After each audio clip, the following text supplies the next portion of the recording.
that. Scott Morrison is facing pressure from backbenchers who say that small and medium-sized businesses should be exempt from unfair dismissal laws. Now, that'll please anyone in small business. But of course, you know, when jobs are tight and people aren't getting wage increases, the sense that you could lose your job unfairly worries a lot of people. Here's Amanda Stoker today. Our side has been a little tentative in that field, given what happened in 2007. But I think there is a real case to be made for us to do simple, practical, pro-working people changes that will have that effect. And there's plenty we could work with.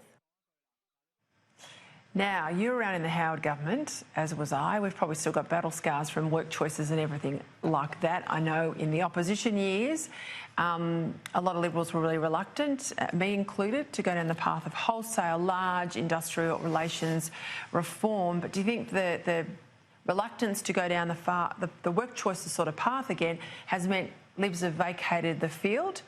And where's the pressure from business here? What are business doing? I think that's really key in this debate. When you go through a result like 2007 and it's a scarifying demolition of one of your centrepiece election platforms, it does tend to put it back a generation politically in a lot of ways, and I think that's where we're going. In the same way, Labor will probably have to confront that over the retirees tax and negative gearing, some of those issues, right? They're coming to grips with that. I actually went through it as a candidate in 2010 when there was a Work Choices 2 campaign. It took 2 seconds for this to cause Work Choices 3 to come out today. So there is a sense among backbenchers and people in marginal seats, look, it's a life-risking enterprise to take this on. That said, I think there is scope for business to champion certain parts of the system that's not working properly. And it's not enough for business to just come in and say, here's our wish list, get to it, government, and we expect you to move in this area. There has to be a patient enunciation of the problems they're facing, and it might come down to unfair dismissals where you've got the problem where you cannot get rid of someone who's stealing from you in a business. But it is now down to government, to business to go out ahead of government and to enunciate very clearly where the problems they face are. Nick, there's a really fair point there made by David Gazzard that there are a lot of cases where the tribunals and other bodies have upheld stuff that most employers would find untenable.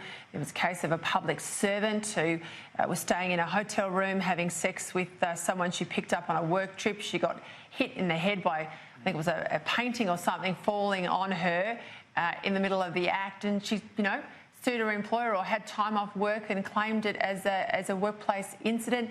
They tried to remove her. She was reinstated. There were other issues, as David was just talking about. Can we get some sense of balance here, or has Labor done, as they did today, going to go out hard and use this for just politicking?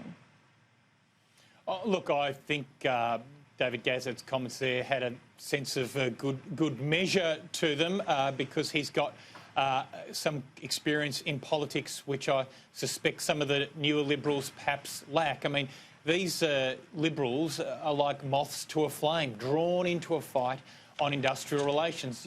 That new Queensland Senator Amanda Stoker, she seems to be, the new pin-up girl of the right-wing zealots in the Liberal Party. I mean, you look at some of the things she's saying. She wants to, pick a fight on unfair dismissal. They are the laws that protect people from being unfairly sacked. She blames complexity in the award wages system for wage theft. I mean, give me a break. I mean, let's not forget that the Morrison government made no promises around industrial relations reform at the election, and it would be the height of arrogance and hubris to now weigh into that area in a big way. I mean, Scott Morrison talks about the quiet Australians. One thing that the quiet Australians are pretty certain about is that they want a wage rise, not to have laws stripped back, which make it easier to have them sacked. Well, hang on, Gladys Berejiklian didn't talk about abortion either, and I suspect you support the decriminalisation push in New South Wales. He's got a good point, though. There was no discussion of IR, David Gazard, in the election campaign. So maybe business don't get a right to say things should happen either, because they certainly weren't campaigning. Business all thought Labor would get over the line. If they were happy to leave the laws where they are now under a Labor government, why does business get to try and tell the Libs there needs to be reform? I think that's a very good point. And it actually goes further than that, because business have been absent after calling for reform in previous elections. So the government wades into battle expecting business to back them up to say we can generate an extra percentage of revenue, we can pay our workers more, we can undertake a whole range of investment in infrastructure, but if you reform these laws, but they're absent the field. So I think the government's a little bit sort of tired of running into a hail of bullets, losing elections, and the people that have been urging them the hardest to take on reforms that are most difficult are suddenly absent the field. That's why I say it is very important for these businesses to come out and very clearly and patiently for some time advocate the reason behind why they need those changes. And look, another important Nick, distinction. David Gazard, Gazard's point about the Liberal Party going sort of to Coventry over work choices in 2007 and having to do some soul searching about industrial relations. Where have you guys been on the issue of, as he says, negative gearing? I mean, where's Labor up to now? Have you rethought that? Superannuation changes, franking credit changes. Are you going to go back as a party, the Labor Party, and revisit all of these things because you got a pretty clear message from the electorate, or are you going to hold on to them?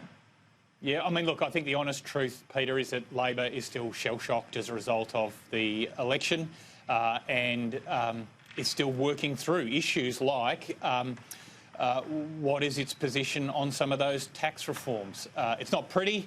It makes for difficult times during some of these press conferences, but it is just part of the journey that the party's going to have to go through if it's going to reset itself and make itself competitive again for the next election. So there's still a way to go on that one.